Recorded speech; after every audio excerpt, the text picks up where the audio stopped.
Hello everyone, it's TIJL Toby and welcome back to another team guide on Football Manager 2018. Today it's time for Arsenal in the Premier League, quite a really big club and not necessarily a fallen giant, but the last time they won the league was 2000 and something. I can't even remember when the last time they won it was.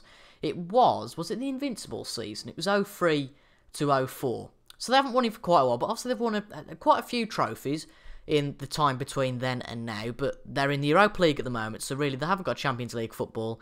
So crucial to this video is that they might not be able to attract the best kind of players. Saying that though, there are quite a few good players that are linked with signing with Arsenal in game. It's very interesting. So let's get straight on with it. Let's talk about the squad dynamics, not necessarily the training, I don't know why I mentioned training, but the squad dynamics, tactics and scouting for players that I might be able to sign. So Arsenal got a really strong and hefty squad. You even have to scroll down to the last player in Giroud, which is clearly a showing that it is a strong squad. And we'll talk about tactics first to be a little bit out of line compared to what we are usually. And I've gone with a completely random tactic in the 5-2-3 or the 3-4-3, as it might be catered as, with two wing backs with Kolasinac and someone else playing at right back. I can't quite remember who that's going to be now. But if you look at squad depth, Bellerin, of course, so Hector Bellerin and Kolasinac, if I can pronounce it, with Monreal and Debuchy as backup options. Koscielny, Mustafi and Mertesacker in the back, with a rotation between those 5 players there. And also Granit Xhaka, so actually a rotation between 6 players. You might be able to get rid of one of those perhaps in this summer, because it's going to be quite tricky to keep 6 of them happy. And then of course your 3 strikers, I can't get this off now, with Lacazette, Sanchez and Giroud. Big problem there is though, with that tactic I've just realised, is that one of your biggest stars and highly influential players, Mesut Ozil, will not get a place unless he plays in his not favoured position of centre mid. So I guess what you could do if you wanted to include Ozil is just play a 3-4-1-2, or some tactic that involves a centre attacking midfielder. But they've got quite a strong squad, and as I said before, they've got 6 centre mids, and out of those, it's really tricky to pick which one to sell. You've got Xhaka, who signed quite recently, Ramsey, who's been at the club for a while, and then you've got Santi Cazorla, whose contract runs out at the end of the season. Now, if you want to keep Santi Cazorla, that's absolutely fair enough, and he's a highly influential player, so you've got to bear that in mind if you do want to get rid of him. But he might just want to leave anyway, due to, missing home, whatever. Or just getting on a bit, and let's face it, he's not going to be in the team for a massively long time now. And looking at influential players, let's go on to dynamics. The dressing room atmosphere when you get in here is excellent. No unhappy players at the club, and 11 players that are seen to be very happy. Most of the players have been at the club for a similar length of time, hence why a lot of them are in the core social group. And just Kolasinac, who signed this summer, who isn't really in a social group and is new to the club and isn't really gelling with the rest of the squad just yet. But there's no real cause for complaint at the moment. Look at the hierarchy, of course, you're going to have Mertesacker, Koscielny and Giroud, players who have been at the club for a long time in that team leader spot, with Walcott, Cazorla, Ramsey, Ozil, Sanchez, Wilshere being some of the players that have been at the club for a long time in those highly influential player sections. Have a quick look then at the scouts. They've got 80 million to play with, Arsenal have, so a lot of money basically. Quickly, let's just have a look at the team report. The only 2 weaknesses are the goalkeeper depth and the left back depth. So we're going to look for 2 goalkeepers and 2 left backs, as well as 2 fun players that have been linked with Arsenal to have a look at their potentials and all that sort of stuff. First player I'm going to recommend is from Bayern Leverkusen, and that is Bernd Leno. He's 25 years old, a German. He's had 5 German caps, worth 22 million, and apparently his long-term plans has a preference to play for Real Madrid. So you might struggle to get him at Arsenal, but I suppose Arsenal are at a similar level to Real Madrid. Well, they were at one point. But anyway, he seems to be quite a one-club man. Been at Leverkusen for a while. Signed in 2011 for £6 million and has played plenty of games. That's 200 actually, 200 exactly. And actually, his happiness is abysmal. So he's going to be unhappy, and he might just kick up a fuss to leave the club. If we look at his comparison between him and Petr Cech, bear in mind Petr Cech's actually 11 years older than him. No, 10. I can't do my maths. Whoops.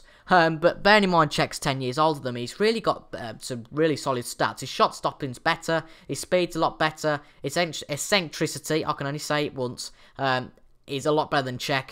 And some of these stats that he is kind of inferior to Cech in, he's really close to. He's only between 1 and 2 in those stat numbers, between 1 and 20. So Bernd Leno, solid goalkeeper.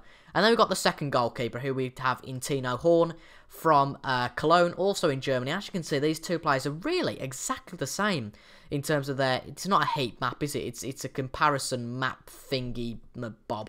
I can't think what they're called, but anyway. Horn's better in physicals, distribution and eccentricity. There's the same in speed and mentals, but Leno is better communication, aerial and shot stopping. They're pretty much the same age, so it's nothing to do with the fact that maybe Leno is older. And as that just shows, that graphic shows, you could sign either of those goalkeepers, and they could do just about as good a job as each other. I'd probably go with Leno, obviously, as a more expensive and probably experienced option in his club, as Horn played 200 games. He's played 151. He's played 180 in total. So, a really similar pair of goalkeepers there. And depending on which one you'd like to sign. Actually, let's have a look at their leadership.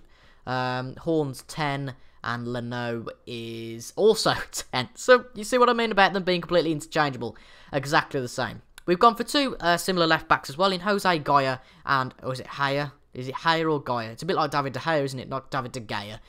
It might be Jose Haya, but we'll just go with Jose from we'll just call him Jose from Valencia. A left back who's 22 years old and he's only worth 8.25 million. Unbelievable stuff.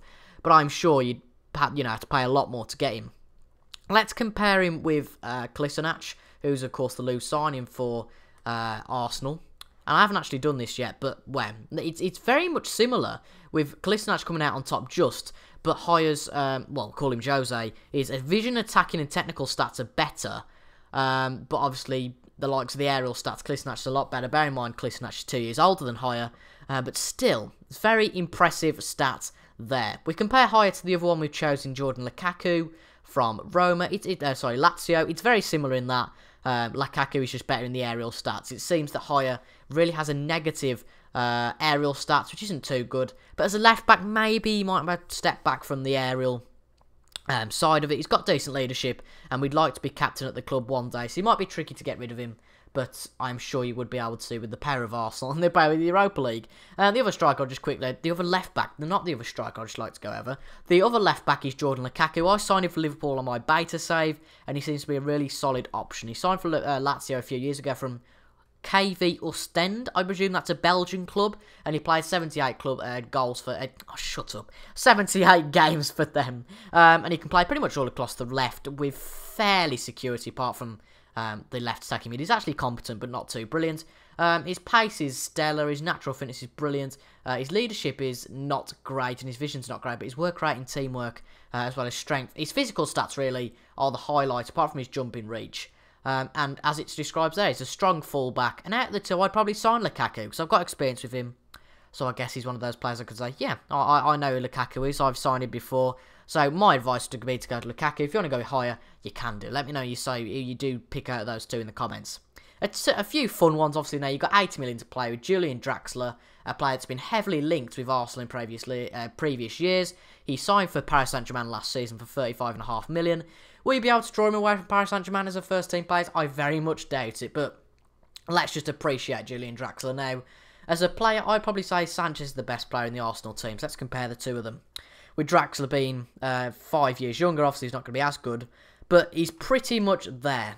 His speed's a little bit less, his vision's a little bit less, but to be honest, in those 5 years, I'm sure that sort of pentagon or hexagon shape, I can't see how many sides it has, and I can't be able to count them, that shape will become a lot larger, and I think he'll become better than Sanchez. So, if you want to splash your cash and try and negotiate, sure, get Draxler. Definitely a player I'd recommend, because at the end of the day, he seems to be a real solid player. But he has got a preference to play to either Real Madrid or Barcelona, so you're really going to struggle to get him. But what an asset it would be for Arsenal if you could get him. It would be brilliant if you could. The other player then is Thomas Lemar, 2 years younger, only rated at 25 million. That's a load of rubbish. It'll probably cost you about 60 million. Let's compare Lemar and Draxler. Let's do that now. Come on. Right. It seems that Lemar is pretty interchangeable with Draxler. They're quite similar players. His mental speed and vision stats are the same. The only thing that Lemar lacks in really is his aerial stats. But two amazing players. If you could get one of them for Arsenal, you'd be living in dreamland. And let me know you sign in the comments. If you get one of those two, I'll be very impressed. And if you're doing a YouTube save for Arsenal, link it down in the comments. If I feel nice, I'll give it a shout out. But that's pretty much it for the Arsenal sort of team guide. The only few things I'd say before we quickly go is that Per Mertesacker is coming up to retirement. He's a team leader, so you want to kind of handle his exit correctly, or else he could be getting disappointed. Giroud's approaching the peak of his career, another team leader, and Koscielny is another team leader, long-standing squad member, and an important squad member at that. High ability as well, 31. Anything else to really say? Obviously, Aaron Ramsey is the... I could be getting this completely wrong here. Is he the vice-captain? No, he's not. That's my FM save. That's why I'm getting all mixed up. Koscielny's the vice-captain. And let's just have a quick look at the youth squads before we go. We've got quite a few good players in the youth squads. We've got Reece Nelson, Ryan Adelaide, Nicotera scored his first goal for Arsenal a few weeks back. We've got Joe Willock and Christian Balik, who are all brilliant players. And then the under-18s, we've got the likes of Trey Cool, Emil Smith-Rowe, if he becomes another Heskey, that'll be hilarious. Alex Crean, Vontae Daley-Campbell, but there's also Jay Beckford, who I recognise, 18 years of age, who seems like a decent player as well. Way off first team level at the moment. But obviously, if you do a Chelsea and stockpile them and send them out on loan, I wouldn't blame you. But it seems Arsenal haven't sent many of the players out on loan, but some of them have gone on loan. A few players you might want to sell. Jenkinson isn't really up to the standard now. He's 25 now, so it's not going to improve too much. Looking at the squad in general, lowest potential. Debushi's kind of a backup player, as well as Ospina. And if you do bring a better left or right back in, I'll probably sell Debussy as well for the goalkeeper. I mean, Czech can do a very good job of a backup goalkeeper, so I don't think Ospina would be needed. And maybe one of those central midfielders, really struggling to pick one of them, but probably out of them all, I would probably sell Wilshere. That's probably the most realistic one to sell, even though I do really like Wilshere myself. And he's a very versatile player as well. I just feel that out of the 6, maybe he might be the player to go. But that's it really, folks, today for the Arsenal team guide. If you have enjoyed, make sure to leave a like, comment, subscribe to the channel if you're new. And if there's anything you want to suggest in the comments, anything you want to comment, please do. As I said before, if you've got a YouTube save with Arsenal, leave it down in the comments. Anyway, I've been TIJ, and it's been the Arsenal team guide. There's also another team guide to compensate for no Football Manager 18 Liverpool save tonight with Manchester United. That'll be at 6 o'clock, this one at 4 o'clock. And if it is 6 o'clock, you can go and watch that on the channel now. And if it's like a month later, just search on the channel FM18 Man United, because it'll be the only video I'm ever doing with Man United on FM. Anyway, well, I'm a Liverpool fan. Couldn't you tell, you know, with the LFC beta save, very committed to my club. Anyway, I'm just rambling now. Anyway, thank you very much all for watching, and I'll see you guys in the next one with Man United in just under 2 hours' time. Thank you all very much for watching, and I'll see you guys later. Goodbye.